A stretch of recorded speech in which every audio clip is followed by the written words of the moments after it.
Just Merleau, autor del libro The Rape of the Mind, que traduciríamos como La violación de la mente, afirma que, mientras que el miedo prepara a la población para la mentira, el uso de la propaganda difunde desinformación y promueve la confusión con respecto a la fuente de las amenazas o la naturaleza de la crisis, ayudando a romper las mentes de las masas.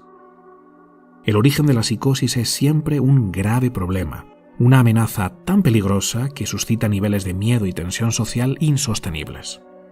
El gobierno fabrica este problema de forma oportunista, interviniendo psicológicamente en los individuos para inducir temor frente a un peligro inminente.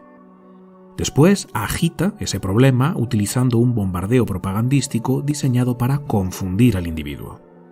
Los medios de comunicación usados por el poder ofrecen información falsa, contradictoria o sin sentido, que lleva a un estado de confusión porque el individuo no puede abordarla de una manera racional y adaptativa, lo cual aumenta la susceptibilidad al miedo y la indignación.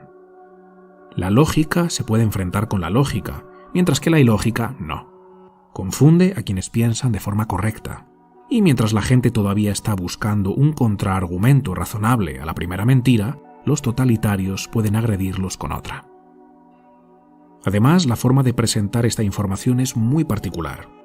Merleau lo llama ondas de terror. Se trata de etapas donde la tensión aumenta exponencialmente, seguidas de pequeños periodos de calma, lo que poco a poco va destruyendo la moral del individuo.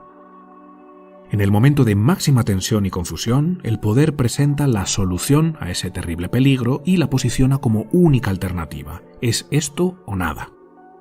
El individuo, habiendo estado expuesto a estas ondas de terror y rendido ya al empuje de la masa, que cree que solo hay un camino para la resolución del conflicto, le suplica al gobierno que implemente esa solución para que, de esa forma, su seguridad pueda quedar garantizada. Sin embargo, el gobierno no puede ejecutar esa solución. Para poder hacerlo, necesita adquirir más poder. Una nueva ley, un nuevo ministerio o incluso una nueva constitución que le permitan hacer lo que antes no podía, a costa de la restricción o eliminación de ciertos derechos individuales. En otras condiciones, el individuo no hubiera accedido a perder su libertad y sus derechos, pero aquí el poder ya logró el beneplácito de las masas, que le ruegan que les arrebate sus derechos para acabar con esa terrible amenaza. Y el poder, habiendo logrado lo que quería, deja de fabricar y agitar el problema que ellos mismos crearon, con lo que pareciera que realmente logró una solución. La calma regresa. Los individuos ya no son tan libres, pero se libraron del miedo y recuperaron su sensación de seguridad. El coste en forma de pérdidas de derechos y libertades individuales fue elevado, pero la masa lo celebra. Misión cumplida. Hasta que el ciclo vuelve a repetirse de nuevo con otra amenaza fabricada por el poder que pone en marcha la hipnotización global a través de la propaganda manipulativa y la intervención psicológica. En caso de que este proceso no sea suficiente para derribar al individuo y convertirlo en masa obediente, hay un elemento más que el poder utiliza para aumentar la posibilidad de una psicosis totalitaria: aislar a los individuos y perturbar sus interacciones sociales en nombre de un bien común.